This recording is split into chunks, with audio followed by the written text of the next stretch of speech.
In Helena, as most Montanans know, the state capitol is home to the legislature, the governor's office, and the office of the Secretary of State.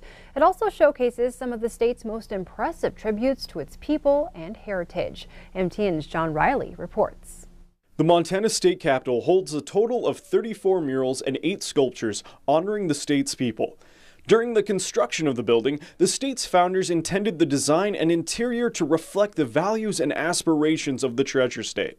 They were very insistent that they wanted Montana's history portrayed, that they wanted important aspects of Montana's story on the walls and displayed in a manner that everyone could understand. Watching over the rotunda are 4 archetypal figures representing the roles of the first Montanans. Governor Toole gave specific instructions. The Indian chief, for example, is Chief Charlo, a Salish chief who resisted removal of his people from the Bitterroot. For the cowboy, Toole didn't say a specific cowboy, he just said, look at the work of Charlie Russell. He knows cowboys and that's what you want to do.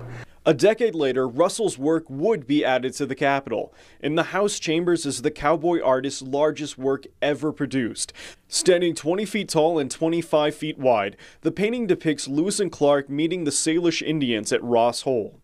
The title says it's about Lewis and Clark. The painting is really about the Indians, and what a majestic statement that is about the importance of Montana's first inhabitants. Most recent additions to the Capitol were dedicated in 2015 and depict the women who built Montana.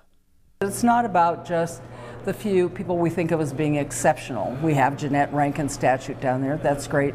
But the history of Montana is made up of the history of really ordinary people doing ordinary things. Whether that's homesteading, whether that's starting a small business and running it as we see here. Those are the activities that make Montana what it was and what it is and what it will be in the future. Governor Joseph Toole said, "The Capitol will be to the state what the homestead is to the citizen, what the fireside is to the family." The artwork of the Capitol serves as more than mere decoration. It preserves the ideals and hopes of Montanans in the People's House. In Helena, John Riley, MTN News.